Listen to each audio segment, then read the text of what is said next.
ఊహించిన విధంగా కొంతమంది జీవితాలు తలరాతలు మారిపోతుంటాయి. ఆ వాకుకి చెందిందే ఒక వ్యక్తి వల్లభనేని వంశీ, కొడాలి నాని. వీళ్ళ పరిస్థితి ఎంత దారుణంగా తయారైందంటే పైకి చెప్పుకోలేకపోతున్నారు. బిక్కుబిక్కుమంటూ ప్రాణాల అరచేతిలో పెట్టుకుని బతుకుతున్నారు. ఒకసారి చూడండి ఎలా అయిపోయాడండి వల్లభనేని వంశీ. మాటలతో తోటాలు పేల్చే వంశీకి ఏమైంది? జైల్లో గుర్తుపట్టలేనంతగా ఎందుకు మారిపోయాడు? చాలా ప్రశ్నలు, చాలా తక్కువ మందికే ఈ సమాధానాలు దొరుకుతున్నాయి. హుషారుగా నడవలేని స్థితిలో వంశీ. నడవలేకపోతున్నాడు, సరిగ్గా తినలేకపోతున్నాడు, సరిగ్గా పడుకోలేకపోతున్నాడు, మొన్న గుండు చేయించుకున్నాడు. ఇప్పుడు చూడండి ఎలా ఉన్నాడో, దగ్గుతున్నాడు.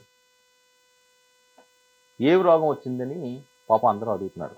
రోగం మీన్స్ జబ్బు, అదేం భూతపదం ఏం కాదు వాళ్ళు మాట్లాడుతున్నట్టు. కానీ అసలు వంశీకి ఏం రోగం? వంశీ రోగం అదే అని చెప్పి కొంతమంది అంటున్నారు. అసలు ఏంటా అని కొంతమందిని మనం మాట్లాడి పరిశీలిస్తే చాలా కీలకమైన అంశాలు బయటకు వస్తున్నాయండి. వంశీ నడకలోనూ తేడా రావడానికి ఆయనకి నరాల వీక్నెస్ చాలా ఎక్కువైపోయిందండి. మరి ఏం షుగర్లు, బీపీలు ఇవన్నీ కూడా ఎక్కువ ఉండే ఉంటాయి. ఒక్కసారిగా ఇన్ని రోజులు జైల్లో ఉండడం అంటే చిన్న విషయం కాదు కదా. ఆయనకి బ్యాక్ పెయిన్ ఆల్రెడీ ఉంది వెన్నుపూస దగ్గర. సో ఆ పరిస్థితుల్లోనే అతను జైలుకి వెళ్ళాడు. అది ఇంకా పెరిగిపోయింది ఇప్పుడని. ఇక అసలు ఆయన వంశీయేనా అనే రీతిలో మారిపోవడానికి కారణం ఏంటంటే, జైలుకి వెళ్ళిన వాళ్ళు వీక్ అవుతారు, కానీ ఫేస్ అది మారిపోదు. మీరు అబ్జర్వ్ చేస్తే ఏముండదు, ఫేస్ అది మారిపోయి ఏం లేదు. కొద్దిగా దిట్టంగా ఉన్న వాళ్ళు సన్నబడతారు, స్లిమ్గా తయారవుతారు. ఎందుకంటే అక్కడ వర్కౌట్లు అవి చేసుకుంటే, జైలు అంటే ఇంతకుముందులాగా ఏదో తీహార్ జైలులాగా తిండి లేకుండా చెప్పులో పెట్టి అలాంటివి ఏమి ఉండవు. ఇప్పుడు అన్నీ మారిపోయి జైళ్ళు అన్నీ కూడా అవి మంచి విలాసవంతమైన వాటిలో ఉన్నది. అదే ఆ రాత్రి ఇసరికి ఏదో రూమ్లో పెడతారు, అంతవరకు తప్పించి ఉదయం అంతా ఓ గార్డెన్లు వాళ్ళ పని వాళ్ళు చేసుకుని ఇలాంటివి అన్నీ చేయాలి. కానీ మరి ఈయన ఏం చేయట్లేదంట. మరి ఈయన వల్లభనేని వంశీ కదా, ఎందుకు చేస్తారు కొన్ని అవన్నీ చేయకపోవడం వల్లే ఈయన రోగాలు ఇంకా కూడా పెరిగిపోతున్నాయి రోజు రోజుకి. ఇక దగ్గుతూ రొప్పుతూ కనిపిస్తున్న వంశీ ఒకసారి మనం విజువల్లో చూడొచ్చు. చాలా దారుణంగా ఉన్నది పరిస్థితి.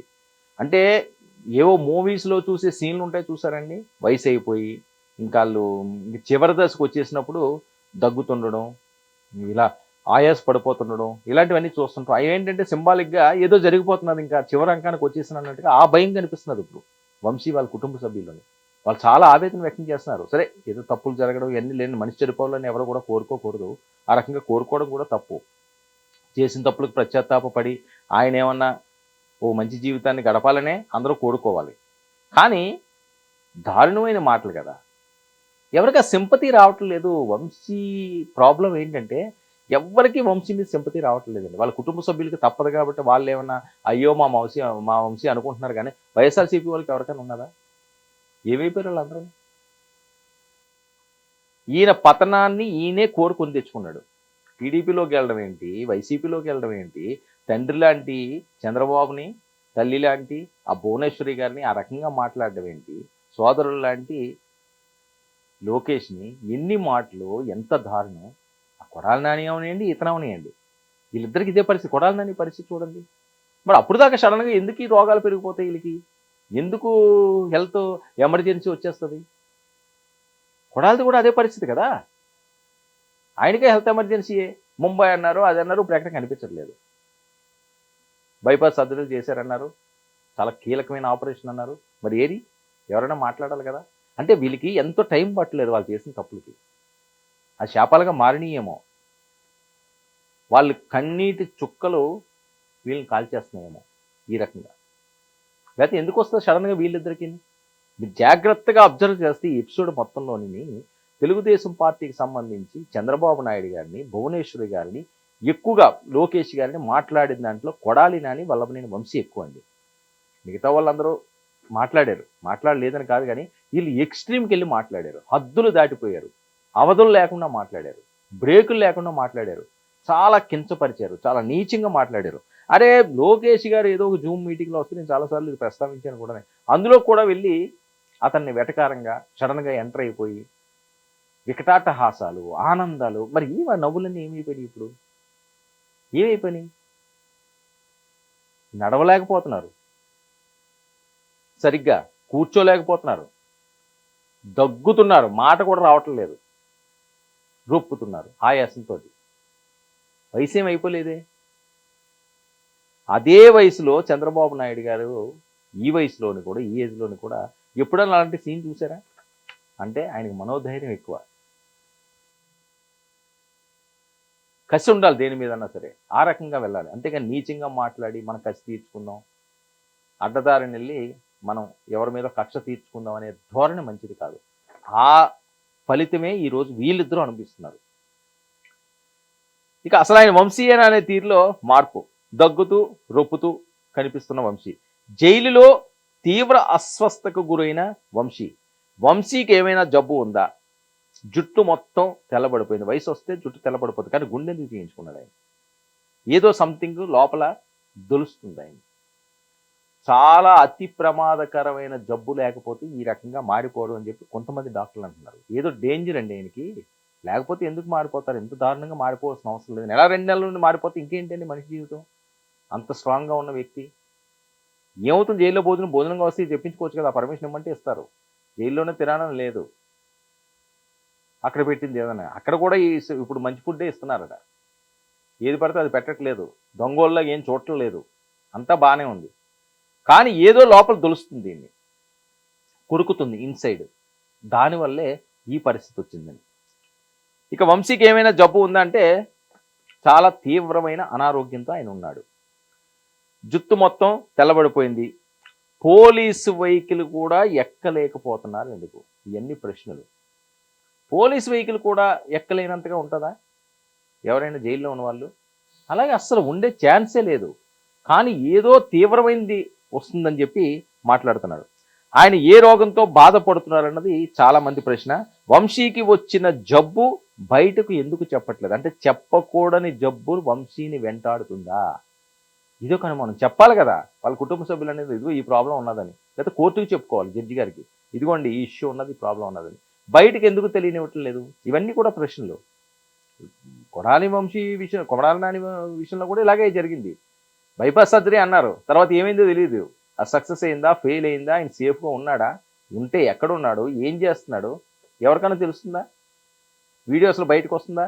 వాయిస్ అసలు బయటకు వస్తున్నదా? మరి వైసీపీ వాళ్ళందరూ ఎందుకు మాట్లాడట్లేదు?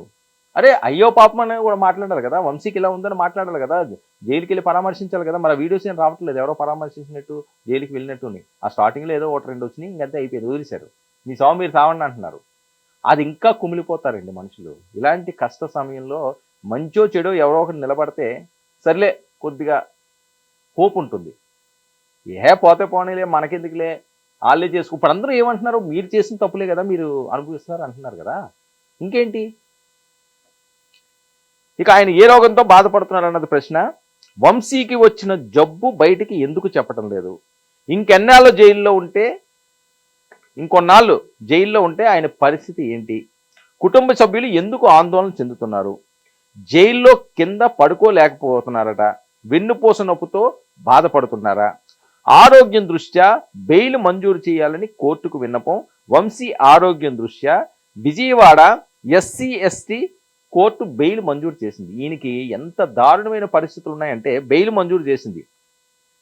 ఇక టీడీపీ ఆఫీస్పై దాడి కేసులో కోర్టులో ఊరట వచ్చింది. అమ్మయ్య, వంశీ బయటకు వచ్చాడు, సరే బెయిల్తో ఉంటుంది కాబట్టి తర్వాత ఎప్పుడో శిక్ష పడుతుంది, ఇప్పటికైతే సేఫ్ అని చెప్పి అందరూ హ్యాపీగా అనుకున్నారు కుటుంబ సభ్యులు. కానీ ఈయన కర్మ ఎలా వెంటాడిందంటే, అంటే కొన్ని పాపాలకి ఏంటంటే శిక్ష ఖచ్చితంగా ఉంటుందని, దానికి క్షమాపణ ఉండదు కొన్ని పాపాలకి.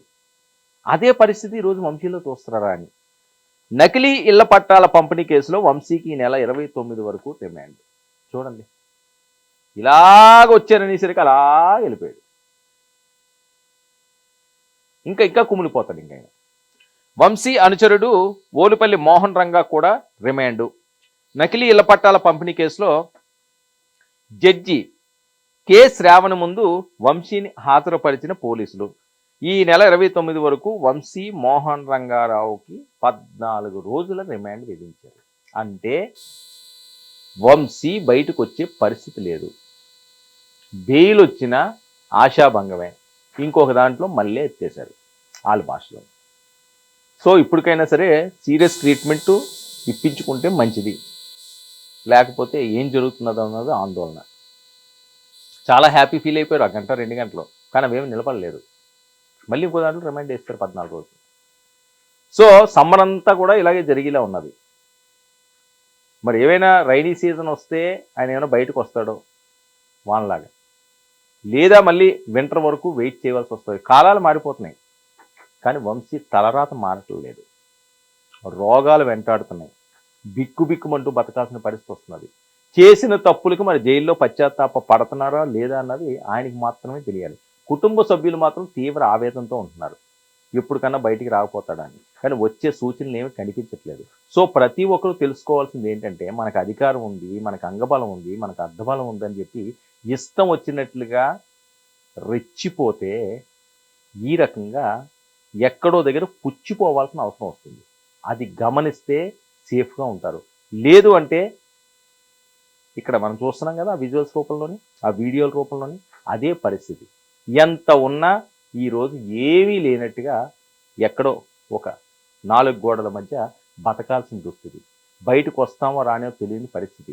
ఒక పక్క రోగాలు వెంటాడుతున్నాయి, మరో పక్క నడవలేకపోతున్నాం, మరో పక్క సరిగ్గా దగ్గలేకపోతున్నాం, సరిగ్గా మాట్లాడలేకపోతున్నాం, సరిగ్గా ఊపిరి పీల్చుకోలేకపోతున్నాం. ఎందుకు ఇవన్నీ? చేసిన తప్పులు ఇప్పుడు శాపాలుగా వెంటాడుతున్నాయని తెలుగుదేశం పార్టీ శ్రేణులు మాట్లాడుతున్నది. చాలామంది ఇదే వంశీకి ముప్పుగా వ్యాపించింది, ఆయన చేసిన తప్పే ఈరోజు ఈ శిక్ష అంటున్నారు.